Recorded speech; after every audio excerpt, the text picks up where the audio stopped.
sa ating bayan. Pero dahil sa pagkikinig sa atin, gusto ko ay talagang tayong mga Pilipino ay magkaisa muli. It was an all too familiar scene. The people, the emotion, the search for truth and justice. All signs pointing back to 1986. It's unclear exactly what will happen next, but it's no longer 1986, and 22 years later, we know exactly where people power has brought our nation. In 2001, Filipinos would again use people power to bring Gloria Arroyo to the presidency. Was it people power or just a power play? We'll answer that when People Power Play returns. Analysts say that American-style democracy has largely failed in the Philippines. More form than substance, they add, it has brought little back to the Filipinos who flocked to the streets in 1986. 20 years later, a Pulse Asia survey seems to back that idea, showing that only 36% of Filipinos now believe Marcos should have been removed by people power. What happened after 1986 to tarnish the memory of people power? Sa paglilingkod sa bayan. No one knows the effects of people power more than the son of Ferdinand Marcos. He says the fall from power began when his father agreed to hold snap elections. I am ready to call for a snap election. Soon after the vote count started, his father was warned of an attempted coup, at least 10 days before anything happened, so they were prepared when soldiers began to move. We knew exactly what was going to happen. We knew who were involved. We knew what their plans were. We were in contact with many of the... I laugh sometimes to see some of the officers who claimed to have been part of the coup. They were informing us as to what their next steps were going to be. It was a tale of treachery and betrayal, and as Marcos tells it, of a president who refused to shoot his own people. Officers from various branches of the military would come in and report to my father, and I would listen. I would sit in on those. And I remember very clearly all the officers coming in and saying, do we move? Do we start now? Do we shoot?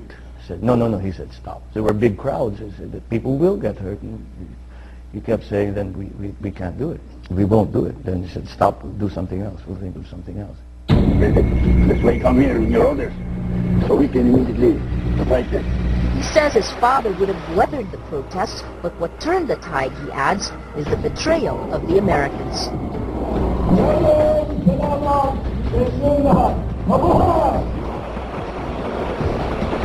When they boarded the helicopters to leave Malacanang, they thought they were going to Ilocos.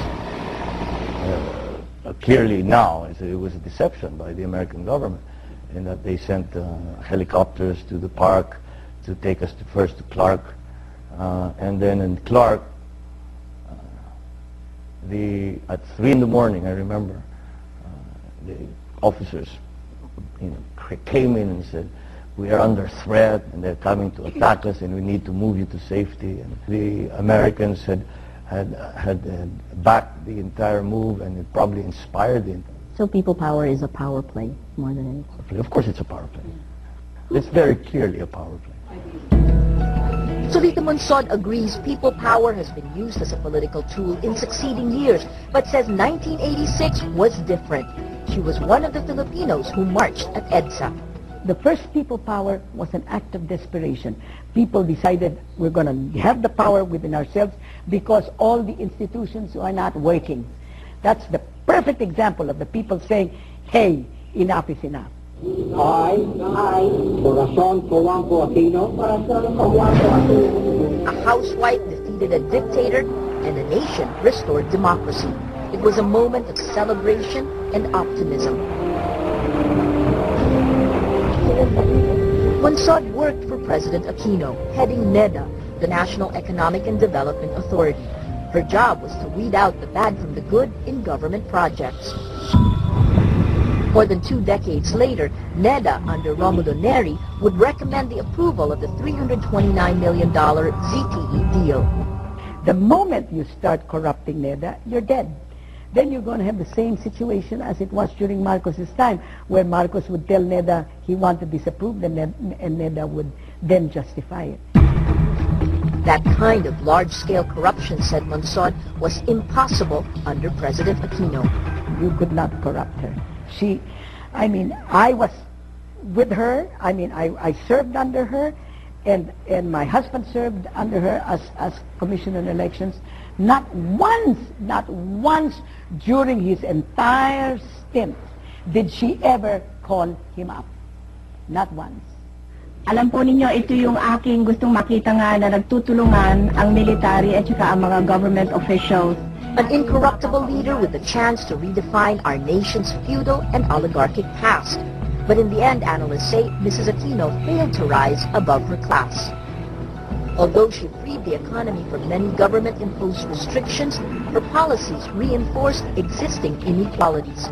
Economic power merely changed hands from one faction of the ruling elite to another. She was the only acceptable leader. She represented change. So, if you view her in that light, she did her job perfectly. What happened is that people started criticizing her because they expected her to be more than she actually was.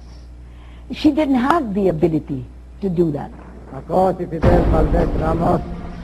Her anointed successor, Fidel Ramos, is largely seen as a more successful leader, but he continued the return to traditional politics and solidified a political feudal system which kept intact a mass base for patronage. The return of traditional politicians came with modest economic growth, but little of it trickled down to the poor. That set the stage for the rise of Joseph Estrada, a former movie star who played Robin Hood roles. Ako si Joseph Estrada, dito pa rin ko aking matungkulin bilang Pangulo ng Republika ng Pilipinas. In a landslide victory, he won the 1998 elections and became a champion for the poor.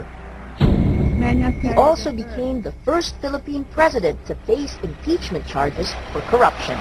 Handa akong tanggapin ang anumang magiging resulta ng impeachment process basta ito'y ay sang-ayon sa ating saligang batas. The no vote habit. The impeachment trial of the Senate was so flawed that when a decision was made not to open the brown envelope, some senators walked out and the people again took to the streets. It was history strangely revisited. The middle class and elite protested against Mr. Estrada, while his poorer supporters held their own demonstrations in another part of the city. We are withdrawing support from the government president. The military became the deciding factor after it abandoned President Estrada and supported his vice president, Gloria Macapagal Arroyo. Gloria Macapagal Arroyo, Vice President of the Philippines, do solemnly swear that I will faithfully and conscientiously fulfill my duties as President of the Philippines. On January 20th, 2001, Gloria Arroyo became our nation's 14th president on the same spot where People Power succeeded in 1986. Monsod joined the call for People Power again, a decision she says she now regrets.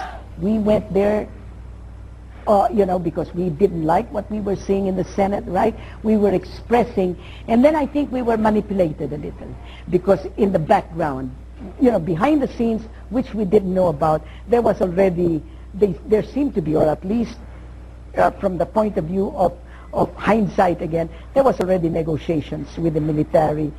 It was a mistake. I don't want to do it again. She is not alone. While many see the original People Power as a model of nonviolent resistance, the letdown in later years is a lesson in the limits and even the destructive effects of a popular uprising.